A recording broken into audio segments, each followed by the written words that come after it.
इब्राहिम अस्सलाम वालेकुम। अफजल बाजवा आपकी खिदमत में हाज़िर है। सबसे पहले आप सबको बहुत बहुत ईद मुबारक, ईद उल अज़हा की, जिसमें आप जानवर कुर्बान करते हैं।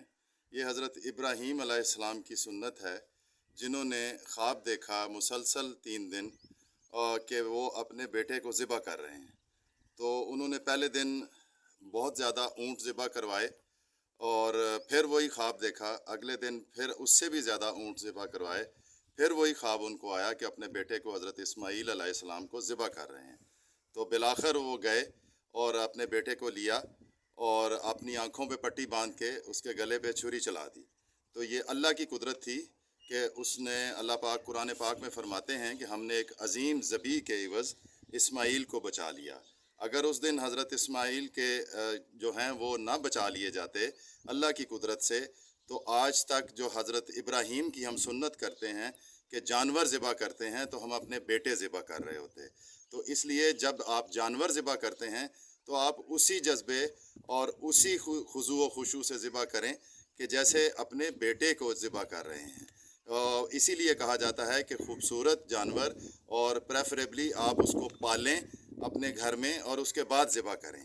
अब आता है मरहला अगला कि ज़िबा करने के बाद जो गोश्त है वो उसका क्या करना है आपने। अल्लाह पाक कुरान पाक में ये भी फरमाते हैं कि हमारे पास तुम्हारी नीयत पहुंचती है, ना उस जानवर का खून पहुंचता है ना गोश्त पहुंचता है। तो उसके लिए फिर हजूर पाक सल्लल्लाहु अलैहि वसल्लम ने तरीक़ाकार बता दिया कि उसके आप 3 हिस्से करें।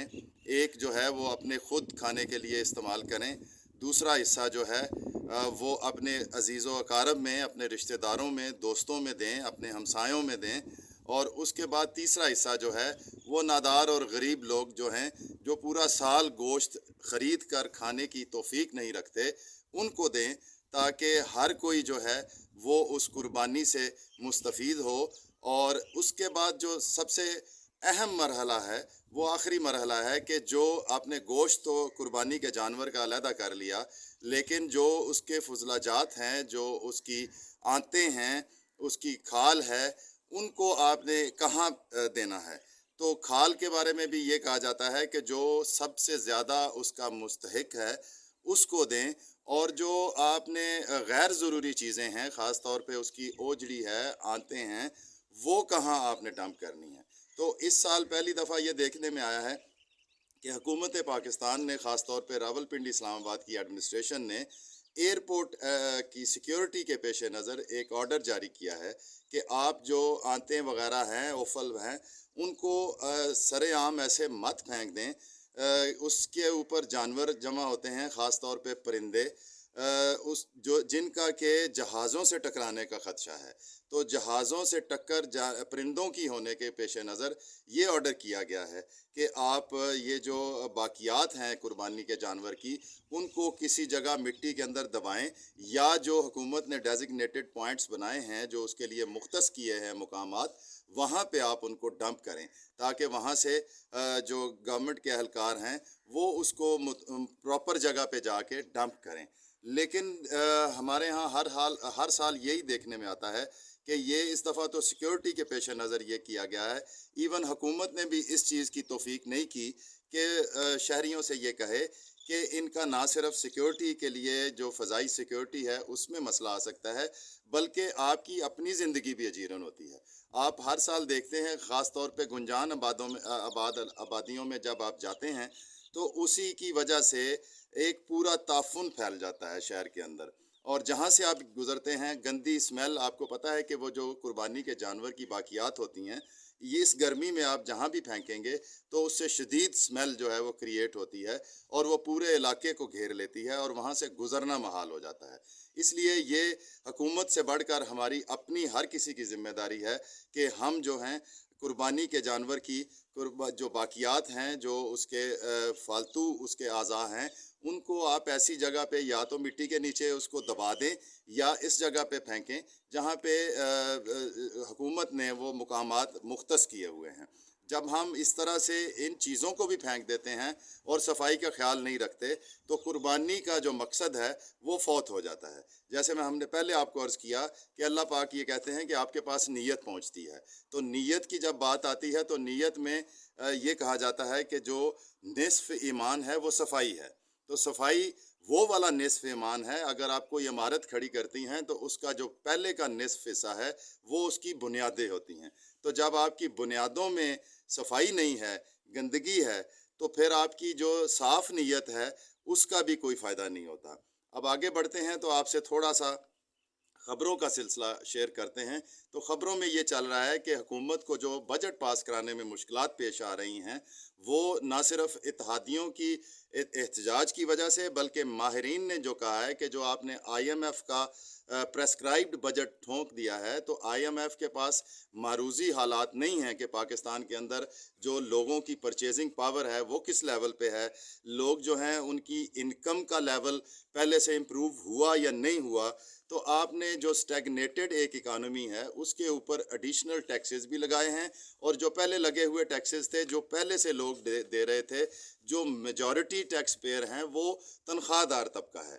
تنخواہ دار طبقے کو وہ بھی صرف حکومت کے سیکٹر میں آپ نے 25% ریز دیا ہے 16 گریڈ تک، اور اس سے اوپر آپ نے 22%.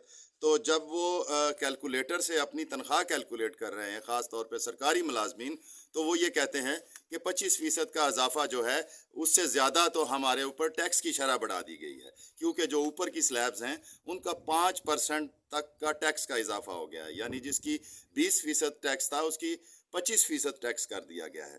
تو 25% کا اضافہ اس کو فائدے کی بجائے نقصان ہوا ہے.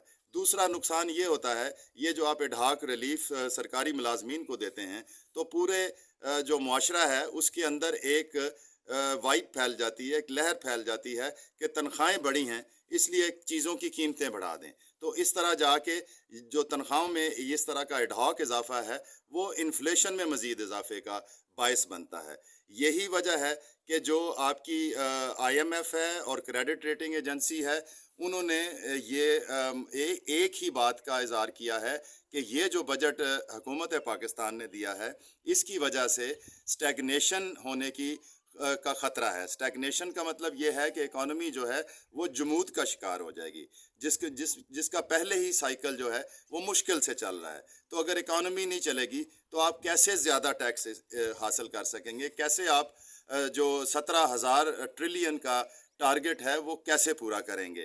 اس لیے اکانومی کو آئی ایم ایف نے بھی اس بات پہ زور دیا ہے کہ آپ ٹیکس بھی لگائیں، اور جو سیکٹرز پہلے سے ٹیکس کی مد میں نہیں ہیں، آپ جو لائف سٹائل کا ہر دفعہ نعرہ لگاتے ہیں کہ ہم ڈیجیٹائز کر رہے ہیں، اور لائف سٹائل دیکھ کے، گاڑیاں دیکھ کے، رہن سہن کا مہینے کا خرچہ دے کے، بچے کہاں پڑھ رہے ہیں یہ دیکھ کے ہم ٹیکس لگائیں گے، اس کے بعد یہ ٹیکس نہیں لگایا جاتا. اس کی کیا وجہ ہے؟ اس کی وجہ یہ ہے کہ جب اشرافیہ ٹیکس نیٹ کی مد میں آتی ہے تو وہ اس میں سے کوئی نہ کوئی راستہ نکال لیتی ہے، اور وہ اگین ٹیکس انہی کے اوپر نافذ کیا جاتا ہے. ٹیکس کا جو مزید بوجھ ہے وہ انہی لوگوں کے اوپر جو ہے وہ ڈال دیا جاتا ہے جو پہلے سے ٹیکس دے رہے ہیں. جو اشرافیہ کا ٹیکس کا سرکل ہے اس کو ٹیکس کے نیچے نہیں لایا جاتا، جتنا بھی اشرافیہ کا جو ہمارا سیکٹر ہے. اور وہ دیکھنے میں یہ آیا کہ جو انفارمل اکانومی ہے اس کو وہ زیادہ سے زیادہ اشرافیہ کے قبضے میں ہے. اس سے کچھ عرصہ پہلے ہم یہ سنتے تھے کہ پاکستان جو ایف اے ٹی ایف ہے، فائنینشیل ایکشن ٹاسک فورس اسے کہا جاتا ہے، اس کی بلیک لسٹ میں چلا جائے گا، کیونکہ پاکستان کے اندر اینٹی منی لانڈرنگ کا قانون نہیں ہے. اینٹی منی لانڈرنگ کا قانون ایف اے ٹی ایف ہم سے کیوں بنواتا ہے؟ ہم خود کیوں نہیں بناتے؟ اس کے راستے میں بھی وہی لوگ آتے ہیں جو یہاں سے کمائی کر کے یہاں سے پیسہ باہر لے کے جانا چاہتے ہیں، جو منی لانڈرنگ کرنا چاہتے ہیں. اور وہ بارہا کہنے کے باوجود، باہر سے بھی اور اندر سے بھی اس کی آوازیں آنے کے باوجود، منی لانڈرنگ کا بل اس وقت تک نہیں کیا گیا جب تک کہ بلیک لسٹ کی دھمکی نہیں آ گئی. دوسری جانب انڈیا جو ہے وہ مسلسل اپنی ڈپلومیٹک ایفرٹ میں تھا کہ پاکستان کسی طرح سے بلیک لسٹ میں چلا جائے. تو اس وجہ سے پھر مجبوراً ڈیفالٹ اور بلیک لسٹ کے خطرے سے پاکستان نے بہت دیر سے منی لانڈرنگ بل پاس کیا. تو اس کی وجہ بھی یہی بتائی جا رہی ہے کہ وہی لوگ जिन्होंने आम आदमी ने तो पैसा यहाँ से कमा के बाहर नहीं लेके जाना। जो तनख्वाहदार तबका है उससे तो आप पर फोर्स टैक्स काटते हैं, वो पैसा यहाँ से बाहर कैसे लेके जाएगा? पैसा वही बाहर लेके जाता है जो जिसके पास कोई ना कोई हुकूमती ओहदा भी है, जिसके पास बाहर ले जाने के लूप होल्स भी हैं, जिसको स्मगलिंग में भी मदद मिलती है मुख्तलिफ इदारों से। तो इसका मतलब ये है कि जो एक या दूसरे वक्त में हुकूमत में लोग होते हैं वही पैसा यहाँ से कमा के बाहर लेके जाते हैं। यही वजह थी FATF के ग्रे लिस्ट से बचने के लिए जो मनी लॉन्ड्रिंग का बिल है उसको देर से लाने की। और यही वजह है कि अब IMF के कहने के बावजूद भी आप again and again salaried tax को, सैलरीड क्लास को निशाना बना रहे हैं। और जो अशराफिया है, जो चाहे वो बड़े बड़े ज़िम्मेदार हों, चाहे वो बड़े बड़े इंडस्ट्रियलिस्ट हों, चाहे वो बड़े बड़े जो हैं आपके पास सरमायाकार हों, आपके सामने है कि जो स्टॉक मार्केट है बजट के आने के अगले दिन तारीख के 33 सालों में सबसे ज़्यादा एक दिन में इजाफा हुआ। 4% से भी ज़्यादा इजाफा स्टॉक मार्केट में एक दिन में हुआ। उसकी वजह क्या है कि स्टॉक मार्केट के लोग डरे हुए थे कि हुकूमत कह रही है कि हमने बहुत ज़्यादा IMF के कहने पे टैक्स रेवेन्यू इकट्ठा करना है, तो इसलिए जो स्टॉक मार्केट का शोबा है, कैपिटल गेन है, डिविडेंड है, उसके ऊपर भी टैक्सेस की शरह या तो बढ़ जाएगी या नए टैक्सेस लगेंगे। लेकिन जब बजट आया तो इस किस्म के किसी टैक्स का ऐलान नहीं हुआ। यही वजह है कि बजट वाले दिन तो मार्केट बंद होती है, लेकिन उससे अगले दिन मार्केट के लोगों ने अपनी इस टैक्स से बचत को इस कदर मनाया कि वो 4% से भी ज़्यादा जो है 4000 से ज़्यादा पॉइंट्स ऊपर गई है। 33 साल पहले इस तरह हुआ था 1991 में कि वो 1000 एक ही दिन में मार्केट ने गेन किया था, जो कि उस वक्त की मार्केट का 4% से ज़्यादा बनता था। उसके बाद ये 2024 में आके ये हो रहा है कि मार्केट 4% से ज़्यादा ऊपर एक ही दिन में गई है।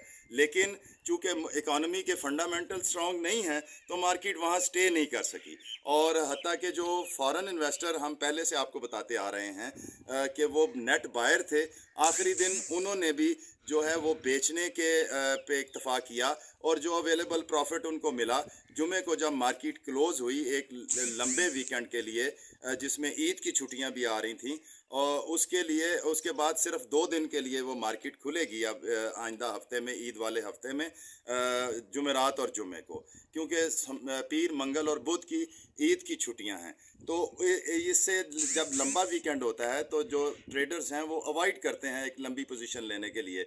इसी वजह से लोकल ने भी बेचा और फॉरेन इन्वेस्टर ने भी बेचा, लेकिन मार्केट के अंदर अभी भी फॉरेन इन्वेस्टर्स हैं। और कहा यह जा रहा है कि जो IMF को देख के वो इन्वेस्ट कर रहे हैं पाकिस्तान के अंदर, और उनका जो मुसलसल इन्वेस्ट करना है वो भी ख़तरे से खाली नहीं है। क्योंकि अगर वो उनको कोई भी ख़तरा महसूस होगा कि IMF का अगर प्रोग्राम में कोई तअत्तुल आ रहा है या कोई दूसरी वजह उनके मुताबिक इस तरह की है जो इकॉनमी स्टेबलाइज नहीं रह सकेगी, तो वो यकदम से अपने शेयर्स बेच के, क्योंकि उन्होंने इस वक्त तक अपनी जो असल रकम है उस पे कई गुना मुनाफा कमा चुके हैं, तो वो किसी भी वक्त सारे के सारे शेयर बेच के निकल जाएंगे। तो उससे और भी ज़्यादा झटका लगने का ख़तरा है पाकिस्तान की स्टॉक मार्केट को और पाकिस्तान की इकॉनमी को, पाकिस्तान की करेंसी को। इसलिए इनसे भी मोहतात रहना बहुत ज़रूरी है। जो बजट के पे फैसले हुकूमत ने किए थे उनमें से जिस फैसले पे सबसे पहला यू टर्न का इम्कान बन गया है वो जो सैलरीड क्लास के ऊपर टैक्स लगाया है और उसके साथ साथ जो रियल एस्टेट के ऊपर टैक्स लगाया है। इसलिए क्योंकि रियल एस्टेट का सेक्टर जो पहले से जमूद का शिकार है और मज़ीद टैक्सेस के बाद बिल्कुल उसमें जो है वो उसमें मंदी आने का ख़तरा है। इसी तरह सैलरीड क्लास जो है उन्होंने भी इसको रिजेक्ट किया है, और जो हुकूमत के इत्तेहादी हैं ख़ास तौर पे पाकिस्तान पीपल्स पार्टी, उन्होंने इस चीज़ पे वोट देने पे इनकार कर दिया है बजट पास कराने के लिए कि अगर आप यही सैलरीड क्लास के लिए शरह रखेंगे, यही अंधाधुंध टैक्सेस रखेंगे उनके ऊपर जो पहले से टैक्स दे रहे हैं, तो हम आपके साथ वोट नहीं देंगे। अब देखते हैं कि हुकूमत अपने इत्तेहादियों को इसी बजट के ऊपर वोट देने में कामयाब होती है या इसके अंदर जो यू टर्न्स हैं जो ज़रूरी हैं वो वापस लेती है। बहुत बहुत शुक्रिया, मिलते हैं आपसे अगली वीडियो में।